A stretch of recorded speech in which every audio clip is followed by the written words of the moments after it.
Hey, c'est Mystique, aujourd'hui je vous retrouve pour vous présenter le manga Dr Stone.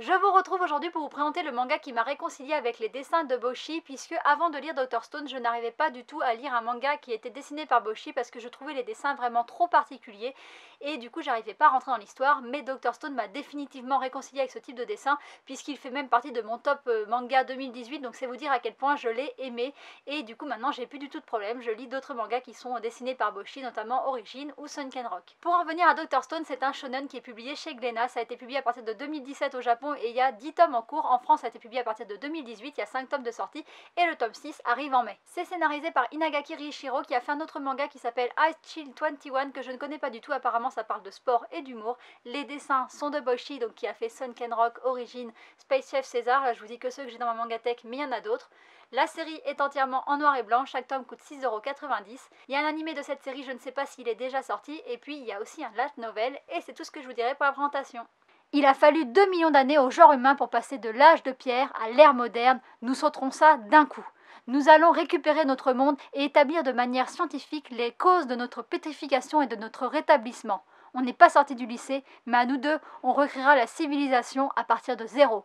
Nous serons les Adam et Ève de ce monde de pierre. Senku et Taiju sont deux lycéens et pour une fois je ne vais pas les qualifier de lycéens ordinaires parce que c'est pas du tout le cas, particulièrement Senku qui a une intelligence qui est vraiment hors norme et pour le commun des mortels, ses connaissances peuvent paraître illimitées. Taiju lui il est moins hors norme mais il a des capacités physiques vraiment très développées et ça va être bien utile pour la suite. Si ces deux garçons sont peu ordinaires, et ben leur quotidien lui ressemble à celui d'adolescents, ils vont au lycée et puis surtout Taiju s'apprête à faire une déclaration d'amour à la fille qu'il aime en secret depuis 5 ans. Une scène un peu banale dans un manga mais ça s'arrête là puisque dès qu'il va faire sa déclaration à la fille, et ben une catastrophe va se passer et va transformer l'humanité entière en pierre. 3700 ans plus tard, Senku sort de son hibernation forcée et il va se servir de ses connaissances, notamment de ses connaissances scientifiques, pour survivre dans un premier temps et son but ultime est de sauver les autres, de sauver l'humanité et de recréer une société scientifique. Quelque temps après, Taiju va lui aussi se réveiller et ensemble, les bras et la tête, et ben les avancées scientifiques vont s'accélérer et ils vont trouver ensemble la solution pour dépétrifier d'autres humains. La troisième personne qu'ils voulaient dépétrifier, c'était la fille dont Taiju est amoureux,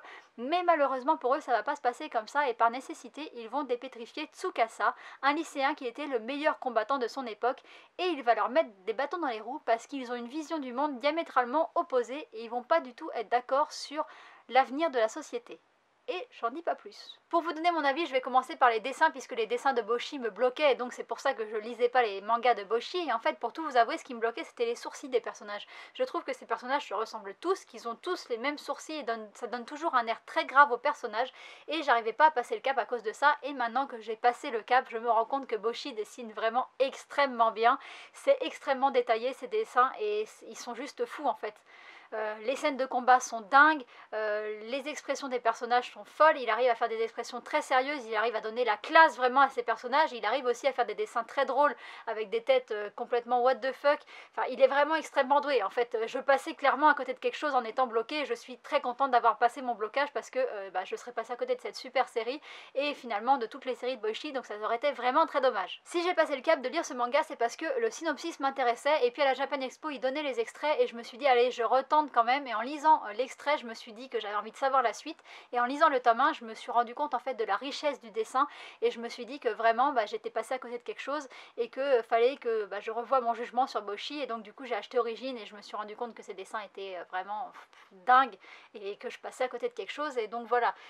Je sais pas si vous avez un blocage avec ce genre de dessin, si des fois vous bloquez, n'hésitez pas à me le dire parce que des fois quand je dis que je suis bloquée sur un genre de dessin sur Instagram on me dit que je suis bête, qu'il faut pas s'arrêter au dessin mais les mangas c'est principalement dessiné quand même et donc je pense que je suis pas totalement folle à penser que si on n'aime pas un genre de dessin ça peut nous bloquer sur la suite. Rassurez-moi dans les commentaires s'il vous plaît. Je n'insiste pas plus, vous l'aurez compris, j'ai adoré le dessin et j'ai aussi adoré l'histoire. J'aime beaucoup le personnage de Seku qui est vraiment très intelligent, je pense que la majorité des gens qui lisent ce manga aiment ce personnage. Je trouve qu'il est vraiment bien fait et qu'on sent toute son intelligence dans la manière dont l'histoire est racontée. Après je sais pas si toutes les données scientifiques qu'on nous donne sont vraies. Moi quand je lis un tome j'ai l'impression d'apprendre des trucs mais peut-être qu'en fait j'apprends rien parce que je vais pas vérifier et ça se trouve c'est pas du du tout vrai, mais en tout cas le pari est gagné pour le mangaka parce que si les informations sont vraies, on apprend des choses, et si elles sont fausses, on a l'impression qu'elles sont vraies, et donc il a gagné son pari. Après, je vous avoue qu'il y a quand même des petits côtés irrationnels, genre les gens ont été pétrifiés pendant 3700 ans, mais leurs muscles ne sont pas atrophiés, les oiseaux et les humains sont pétrifiés, mais pas les autres animaux, donc il n'y a pas trop d'explications, et puis c'est pareil, toute la société part à volo, tous les bâtiments s'écroulent, mais les gens restent en pierre et ne sont pas tous cassés, alors que selon moi, la majorité des gens, enfin même quasiment tout le monde devrait être cassé si les bâtiments se sont écroulés, etc. Il ne devrait plus rester vraiment de gens vivants. Mais c'est des petits côtés, peut-être qu'on aura les réponses à ces questions que je me pose et qu'en fait il y aura des explications, mais même s'il n'y a pas ces explications-là, c'est pas très grave parce que c'est vraiment tout au début du manga, et après on oublie vite en fait ces questions et elles servent à rien en fait. De toute manière, tout ne peut pas être rationnel dans un manga. Comme je vous l'ai dit, on l'oublie très vite parce que l'histoire est vraiment prenante, on se pose beaucoup de questions, comment ils vont faire revivre cette société, est-ce que finalement c'est eux qui ont raison, parce que moi, si j'étais vraiment dans le manga, je suis pas sûre que je serais du côté de Senku, parce que je pense que la science, elle a apporté beaucoup de bonnes choses dans la société, mais elle a apporté aussi beaucoup de choses mauvaises, et faire revivre, lui, il veut remettre la société comme elle est actuellement, quoi. Donc moi, je trouve que la société actuellement, elle est un petit peu pas très cool, pour pas en dire plus. Elle est un petit peu malade, je pense, et donc du coup, je suis pas sûre que je serais dans son côté. Après, Tsukasa, il est quand même bien barré, et il a des côtés quand même méchants, donc je sais pas, peut-être que je naviguerai entre les deux et que je serai